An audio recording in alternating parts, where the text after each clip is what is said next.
What's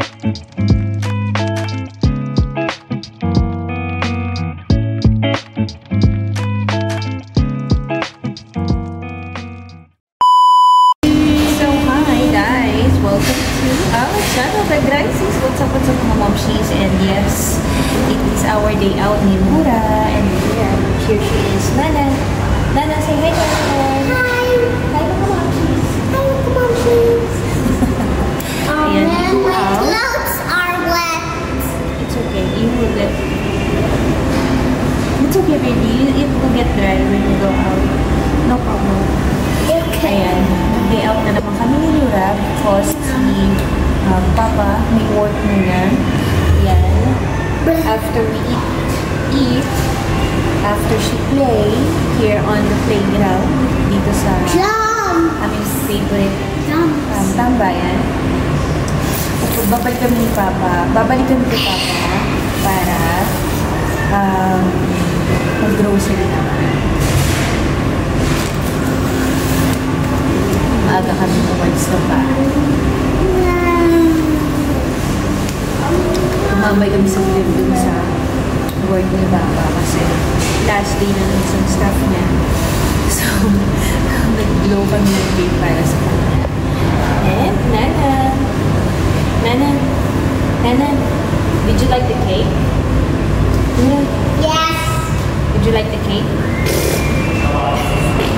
And then she asked to eat chicken nuggets. And rice. And what?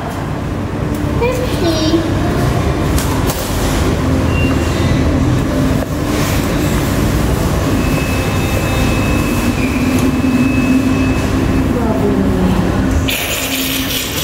Pakakalut. So, tingin natin ba? At maya-maya maglalaro na siya. Pamatay oras, mga around 4 o'clock. Mga around 4 o'clock, babalik na. So, it's past 2 na ng hapon. And guys, so tapos na kami kumain ni Nura, and gusto daw niyang mag-playground, mag-play. So, ayan na siya. Naglalaro na sa trampoline. Ayan. Ayun siya. Oh, doon, naka-pink. So, gusto niya talaga dito pumupunta kasi diba mahilig siya magtatatalon talaga. So, ayan. Pag-enjoyin muna natin siya. At may oras, mahaba pa naman yung oras namin para bumalik, bago bumalik dun sa work ni Papa.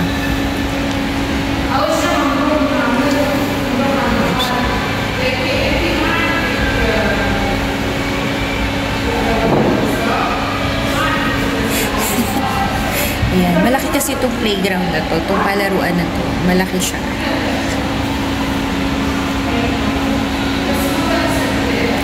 Kaya na-enjoy niya talaga.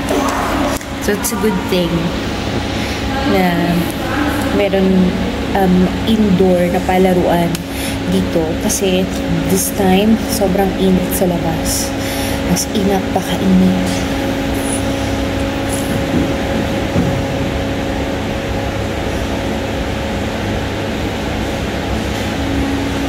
Ayan. Meron din dito palang mga parang nanny service na pagka below 3 or 3 years old yung below 5 years old yung bata, you can pay extra for a personal nanny.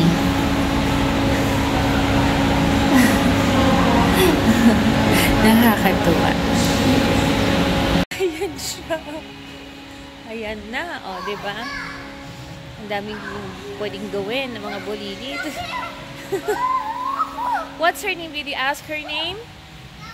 No? Where are you? Ayun.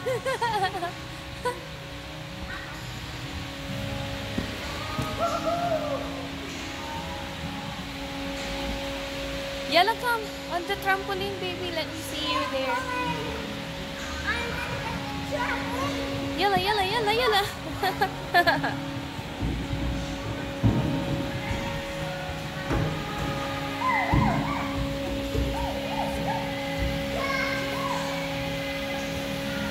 Ayan,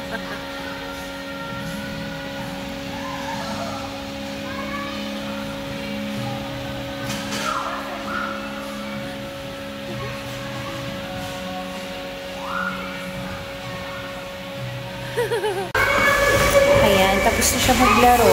Finally. Ayan. Nana, show me your, down. Show me your gift. Down, yes. Maybe, did you enjoy? Did you enjoy playing? Yeah. Look. She get to play too. Enjoy na siya. May pa siyang pa-take out.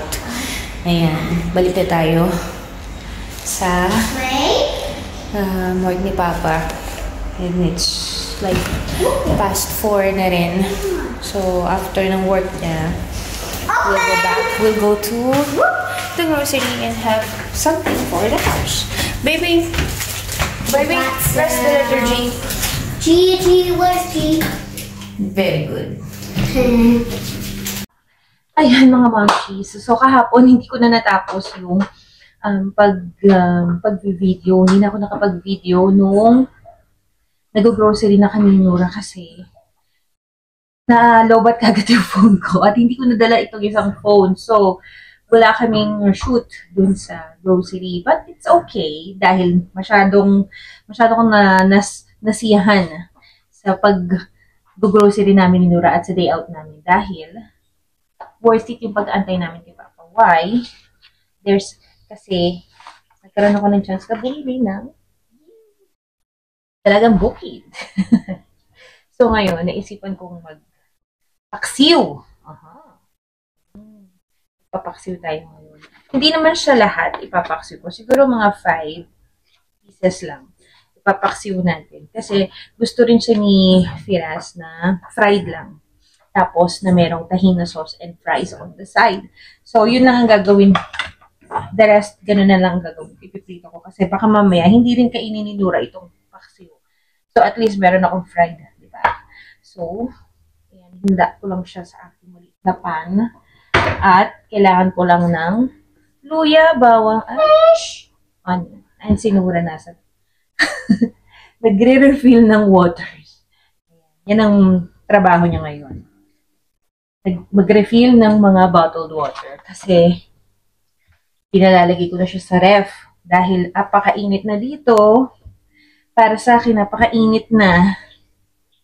Kaya, masarap ng uminom ng malamig na tubig. Yes, baby? Yes.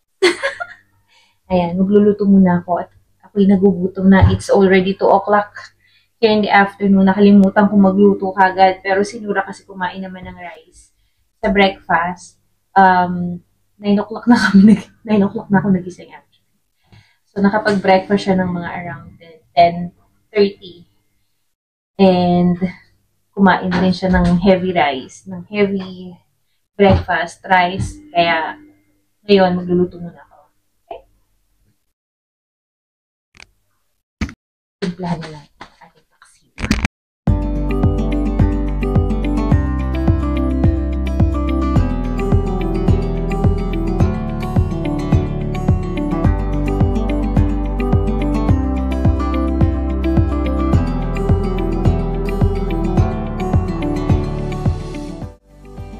Okay, guys, after 10 minutes, let's see.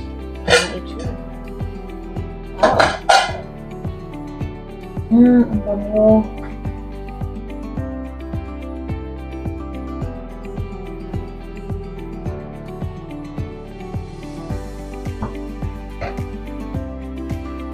Wow.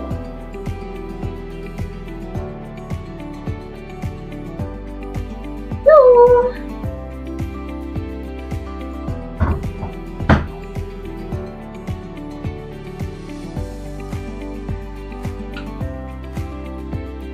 Oh my gosh.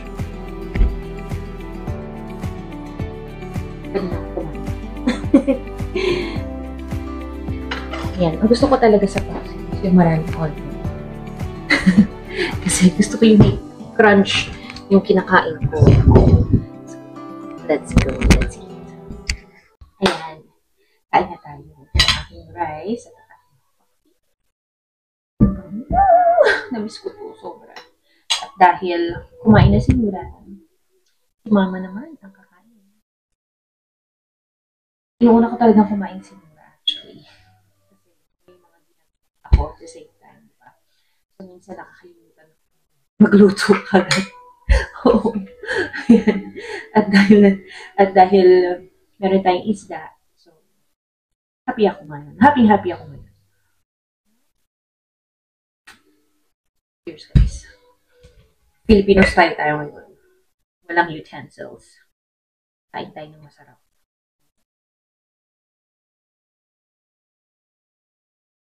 Healthy-han. Ayan.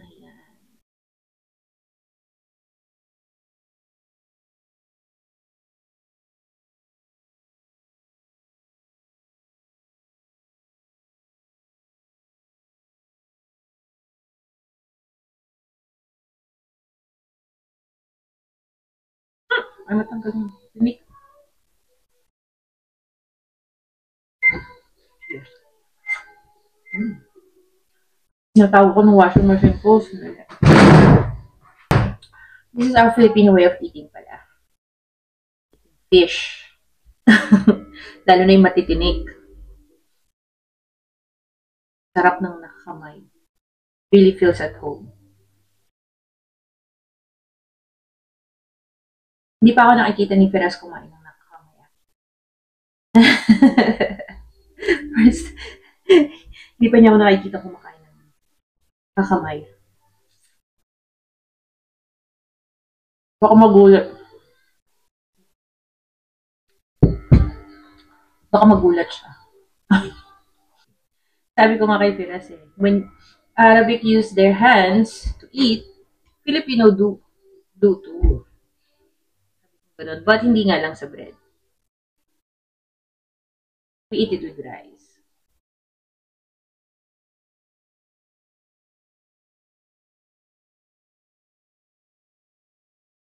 Yan na, magpo-focus muna ako dito. And guys, thank you so much for watching.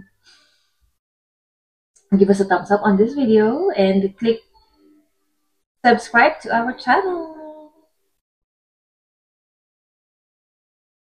Marami pa kayo may enjoy this coming